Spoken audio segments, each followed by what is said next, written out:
નમસ્કાર, દૂરદર્શન સમાચારમાં આપનું સ્વાગત છે. શરૂઆત કરીએ બુલેટિનના મુખ્ય સમાચારોથી. પ્રધાનમંત્રી મોદીએ આદરેલા આર્થિક સુધારાઓ દૂરોગામી અસરથી ફાયદેમંદ હોવાની પ્રશંસા કરે છે વિશ્વ બેંકના અધ્યક્ષ. જીએસટીના અમલનો પ્રારંભિક સમય મુશ્કેલ હોવો સ્વાભાવિક ગણાવતા કહ્યું, ભારતનું આર્થિક ભવિષ્ય ઉજ્જવળ છે.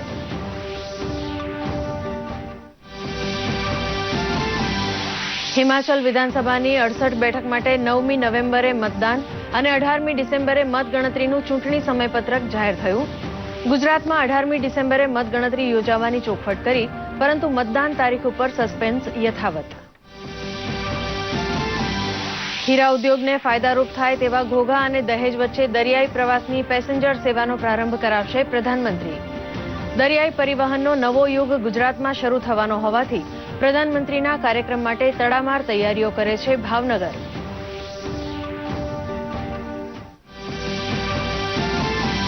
ભાજપની ગુજરાત ગૌરવ યાત્રાનું સમાપન કરવા સાથે પેજ પ્રમુખ સંમેલનમાં હાજર રહેશે પ્રધાનમંત્રી મોદી અને પક્ષ પ્રમુખ અમિત શાહ. એક મતદાર સુધી ભાજપની વાત પહોંચાડવાનો કસબ પ્રધાનમંત્રી પાસે શીખશે 7 લાખ પેજ પ્રમુખો.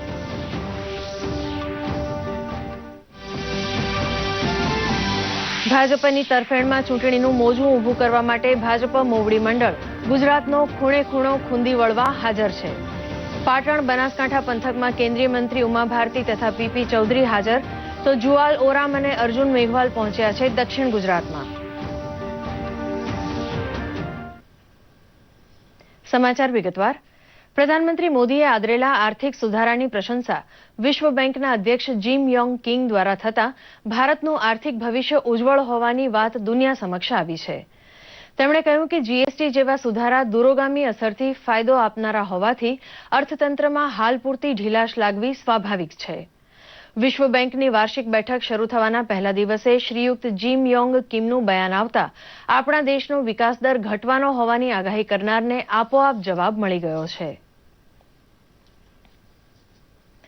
ગઈકાલે ચૂંટણી પંચ દ્વારા હિમાચલ વિધાનસભા ચૂંટણીનું સમયપત્રક જાહેર થયું, ત્યારે સાથે સાથે ગુજરાત પણ તેમાં હશે તેવી પૂરેપૂરી વકી હોવાથી સૌ કોઈ 4 વાગ્યાની પ્રેસ કોન્ફરન્સની રાહ જોતું હતું.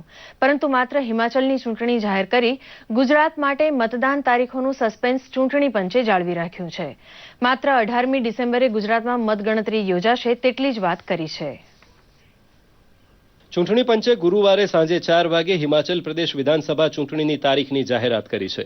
આશા હતી કે ગુજરાત વિધાનસભા ચૂંટણીની તારીખોની જાહેરાત હશે, પરંતુ ચૂંટણી પંચે ગુજરાત વિધાનસભાની ચૂંટણીની જાહેરાત પર સસ્પેન્સ યથાવત રાખ્યો છે. જો કે ચૂંટણી પંચે જણાવ્યું હતું કે ગુજરાત વિધાનસભાની ચૂંટણી 18 ડિસેમ્બર પહેલા થઈ જશે. Polling process should be over before 18 December because 18 December is the date when counting of the results will take place in Himachal. So polling in Gujarat state should be prior to 18th December. That is what it is. Himachal પ્રદેશમાં એક જ તબક્કામાં ચૂંટણી યોજાશે. ચૂંટણીની તારીખની જાહેરાત થતાં જ હિમાચલ પ્રદેશમાં આચાર સંહિતા અમલમાં આવી ગઈ છે. 16 થી 23 ઓક્ટોબર સુધી ઉમેદવારી નોંધાવી શકાશે. 9 નવેમ્બરના રોજ હિમાચલ પ્રદેશમાં મતદાન યોજાશે, જ્યારે 18 ડિસેમ્બરના રોજ ચૂંટણીના પરિણામો જાહેર થશે. હિમાચલ પ્રદેશમાં તમામ મતદાન મથક પર વીવીપેટનો ઉપયોગ થશે. મત આપ્યા બાદ દરેક મશીનમાંથી રિસિપ્ટ નીકળશે. વીવીપેટના ઉપયોગથી ચૂંટણીમાં પારદર્શિતા વધશે અને મતદારે કોને મત આપ્યો છે તેની જાણ તેને થશે. મહત્વનું છે કે હિમાચલ પ્રદેશ વિધાનસભાની કુલ 68 બેઠક છે, જેમાં હાલ 36 બેઠક ઉપર કોંગ્રેસનું પ્રભુત્વ છે, તો 27 બેઠકો ભાજપ પાસે છે અને 5 બેઠકો અપક્ષ પાસે છે. બ્યુરો રિપોર્ટ, દૂરદર્શન સમાચાર, અમદાવાદ. પ્રધાનમંત્રી નરેન્દ્ર મોદી ફરી પાછા ગુજરાતના 2 દિવસના પ્રવાસે આવી રહ્યા હોવાથી ભાજપની છાવણીમાં આનંદ છે. ગૌરવ યાત્રાના સમાપન પ્રસંગે તેઓ ગાંધીનગર સ્થિત ભાટ ગામે 16મી ઓક્ટોબરે કાર્યકર્તાઓને સંબોધન કરશે. તેમના પ્રવાસના બીજા દિવસે તેઓ ભાવનગર જશે. ત્યાં તેઓ દિવાળી પહેલા ગુજરાતવાસીઓને ઘોઘા બંદરથી દહેજ સુધીની મુસાફરો માટેની ફેરી સેવાનો પ્રારંભ કરાવશે. મોદીના ડ્રીમ પ્રોજેક્ટની શરૂઆત તેઓ 17મી ઓક્ટોબરે કરશે. આ સેવાના પ્રારંભને કારણે ઘોઘાથી દહેજ 1.5 કલાકમાં પહોંચી શકાશે. આ સેવા શરૂ થવાથી લોકોનો સમય, નાણાં અને ઇંધણની બચત થશે, તેમજ રોડ પરના ટ્રાફિકનું ભારણ પણ ઘટશે. ગુજરાત સરકાર પીએમ મોદીના પ્રવાસની તડામાર તૈયારીઓ કરી રહી છે. ખાસ કરીને ભાવનગર જવાહર મેદાનમાં પીએમ મોદી જાહેર સભાને સંબોધન કરવાના છે. ત્યાં પણ વિશેષ તૈયારીઓ કરી દેવામાં આવી છે. રાધનપુર જેવા સરહદી પંથકમાં ભાજપની ગુજરાત ગૌરવ યાત્રા લઈને પહોંચેલા ભાજપ નેતા અને કેન્દ્રીય મંત્રી ઉમા ભારતીનું સ્વાગત કરવા માટે ગામડે ગામડેથી કાર્યકરો ઉમટી પડ્યા હતા. મુખ્યમંત્રી વિજય રૂપાણી સહિતના ભાજપ આગેવાનો પણ યાત્રાના ભ્રમણ દરમિયાન તેમની સાથે રહ્યા હતા. અતિવૃષ્ટિના સંકટ સમયે બનાસકાંઠા અને રાધનપુર પંથકમાં હાથ ધરાયેલી રાહત બચાવ કામગીરીનો મુખ્યમંત્રીએ આ પ્રસંગે ઉલ્લેખ કર્યો હતો. કેન્દ્રીય મંત્રી ઉમા ભારતીએ જણાવ્યું હતું કે છેલ્લા 22 વર્ષથી જનતાએ જેને સત્તાથી દૂર રાખી છે તેવી કોંગ્રેસનો વાવટો આગામી ચૂંટણીમાં સાવ સંકેલાઈ જાય તેટલી નારાજગી મતદારોમાં વ્યાપેલી જણાય છે. પ્રધાનમંત્રી મોદી જેવું નેતૃત્વ આપવા બદલ તેમણે ગુજરાતની ધરતીને વંદન કર્યા હતા. की गुजरात में ऐसी जड़ें मजबूत हो गई हैं जैसे किसी विशाल बरगद के वृक्ष की जो जड़ें मजबूत हो जाती हैं इस तरह से मजबूत हो गई और सरकार बनने के बाद में भी बहुत तपस्या की और संघर्ष किया क्योंकि जब हम सरकार में आ जाते हैं तो हम ये नहीं मानते हैं कि सरकार में आ गए हैं सत्ता में आ गए तो आराम करेंगे.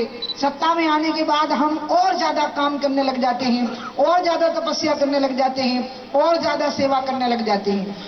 गुजरात गौरव यात्रा ગુજરાતના ગામે ગામ ફરી રહી છે.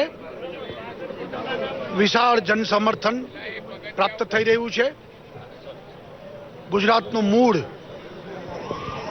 મિજાજ વિકાસને વરેલો દેખાઈ રહ્યો છે. અમારું સૂત્ર પણ છે, હું વિકાસ છું, હું ગુજરાત છું. અને વિકાસના મુદ્દે આવનારી ચૂંટણી ભારતીય જનતા પાર્ટી લડી રહી છે ત્યારે ગુજરાતીઓના રગે રગમાં વિકાસ એ જોડાઈ ગયેલો શબ્દ છે અને એટલે જ કોંગ્રેસને આ ભારે પડવાનું છે. 150+ બેઠકો અમે ચોક્કસ પ્રાપ્ત કરશું. ભાજપ દ્વારા આયોજિત ગુજરાત ગૌરવ યાત્રા વલસાડ જિલ્લામાં પ્રવેશી હતી, જ્યાંથી ધરમપુર, નાના પોંઢા, ઉમરગામ અને ભીલાડ થઈ વાપી પહોંચેલી યાત્રાનું ભવ્ય સ્વાગત કરાયું હતું. ધરમપુર વિધાનસભા બેઠક ખાતે યોજાયેલી ગૌરવ યાત્રામાં પ્રદેશ ભાજપ પ્રમુખ જીતુભાઈ વાઘાણી સહિતના આગેવાનો અને મોટી સંખ્યામાં ભાજપના કાર્યકરો ઉપસ્થિત રહ્યા હતા. આ પ્રસંગે સંબોધનમાં જીતુ વાઘાણીએ કોંગ્રેસ પક્ષ પર આકરા પ્રહારો કર્યા હતા. તેમણે કહ્યું હતું કે વલસાડ જિલ્લાનો વિકાસ ભાજપને આભારી છે અને આગામી ચૂંટણીમાં ભાજપ 150 બેઠકો પર ભવ્ય વિજય મેળવશે. પશુપાલકોની આવકમાં વધારો થાય તે હેતુથી રાજકોટના ભૂતવડ ખાતે ફ્રોઝન સિમેન્ટ સ્ટેશન એટલે કે પશુ સંવર્ધન કેન્દ્રનું ખાતમુહૂર્ત કરાયું હતું. ગુજરાત પશુધન વિકાસ બોર્ડ હસ્તકના પશુ સંવર્ધન કેન્દ્રમાં ખાતમુહૂર્ત પ્રસંગે કેબિનેટ મંત્રી જયેશ રાદડિયા અને રાજ્યના મંત્રી બાબુભાઈ બોખીરિયા સહિતના આગેવાનો ઉપસ્થિત રહ્યા હતા. મંત્રી શ્રી જયેશ રાદડિયા અને બાબુ બોખીરિયાએ આ પ્રસંગે સંબોધનમાં જણાવ્યું હતું કે પશુપાલકોની આવકમાં વધારો થાય તે માટે રાજ્ય સરકાર પ્રયત્નશીલ છે. ગુજરાતનું પશુધન તંદુરસ્ત રહે અને તેમાં ગુણાત્મક વૃદ્ધિ થતી રહે તે માટે રૂપાણી સરકાર ચિંતિત છે.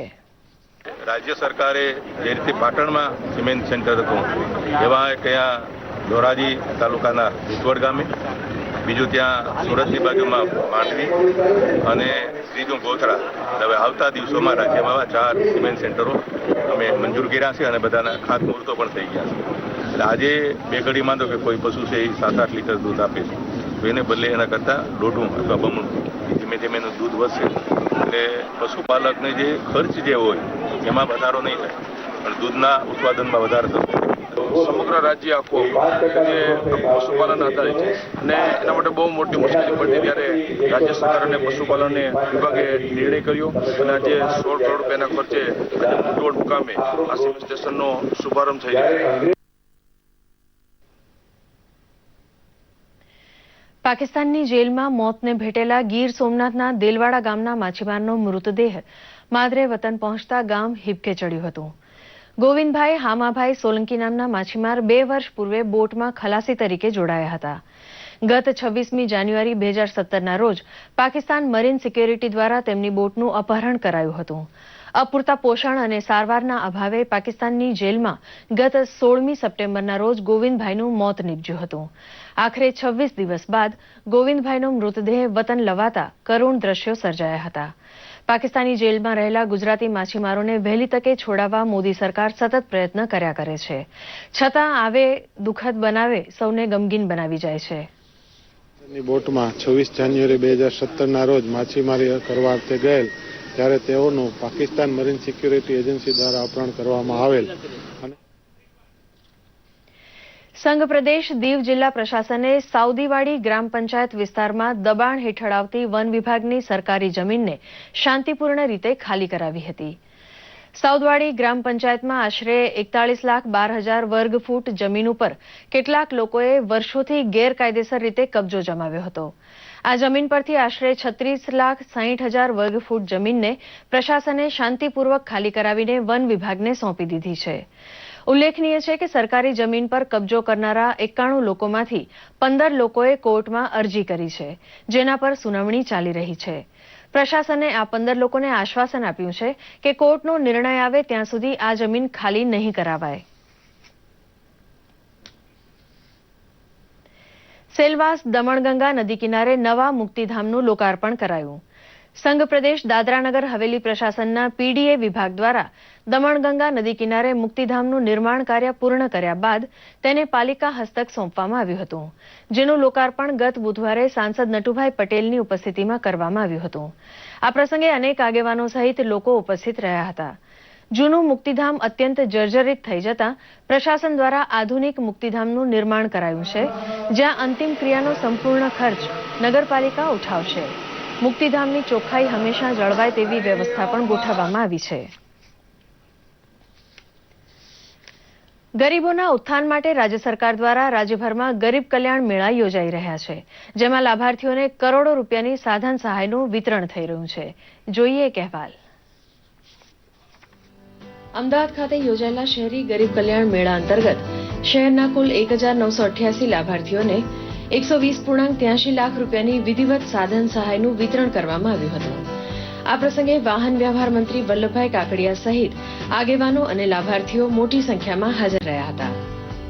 આણંદના સારસામાં યોજાયો જિલ્લા કક્ષાનો ગરીબ કલ્યાણ મેળો.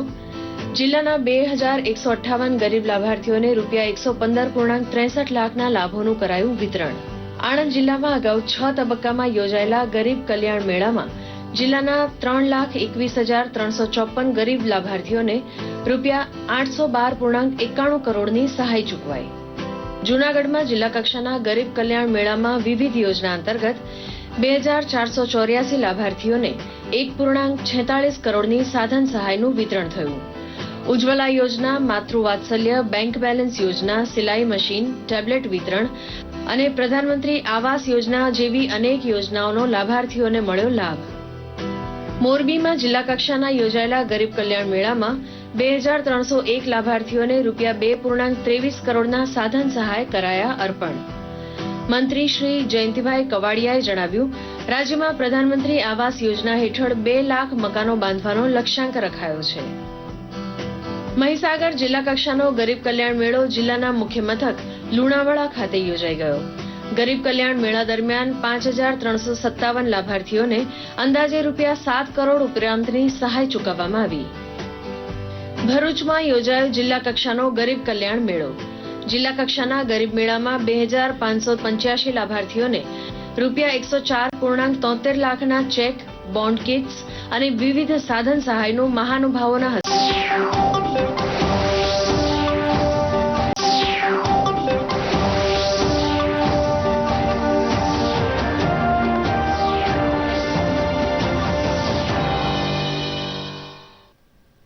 નમસ્કાર, દૂરદર્શન સમાચારમાં આપનું સ્વાગત છે.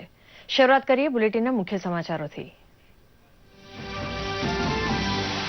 પ્રધાનમંત્રી મોદીએ આદરેલા આર્થિક સુધારાઓ દૂરોગામી અસરથી ફાયદેમંદ હોવાની પ્રશંસા કરે છે વિશ્વ બેંકના અધ્યક્ષ.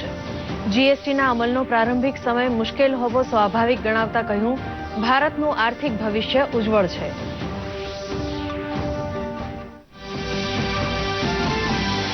હિમાચલ વિધાનસભાની 68 બેઠક માટે 9મી નવેમ્બરે મતદાન અને 18મી ડિસેમ્બરે મતગણતરીનું ચૂંટણી સમયપત્રક જાહેર થયું.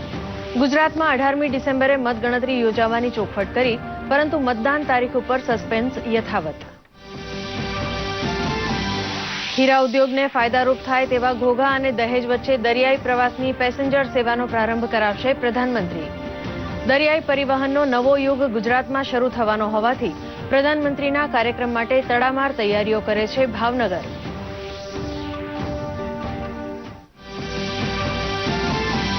ભાજપની ગુજરાત ગૌરવ યાત્રાનું સમાપન કરવા સાથે પેજ પ્રમુખ સંમેલનમાં હાજર રહેશે પ્રધાનમંત્રી મોદી અને પક્ષ પ્રમુખ અમિત શાહ. એક મતદાર સુધી ભાજપની વાત પહોંચાડવાનો કસબ પ્રધાનમંત્રી પાસે શીખશે 7 લાખ પેજ પ્રમુખો.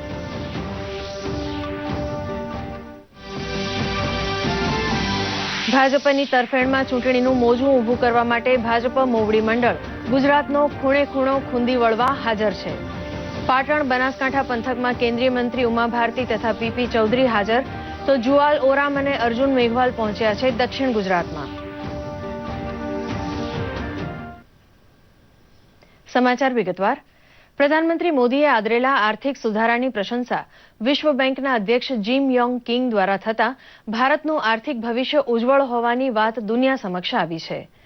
તેમણે કહ્યું કે જીએસટી જેવા સુધારા દૂરોગામી અસરથી ફાયદો આપનારા હોવાથી અર્થતંત્રમાં હાલ પૂરતી ઢીલાશ લાગવી સ્વાભાવિક છે. વિશ્વ બેંકની વાર્ષિક બેઠક શરૂ થવા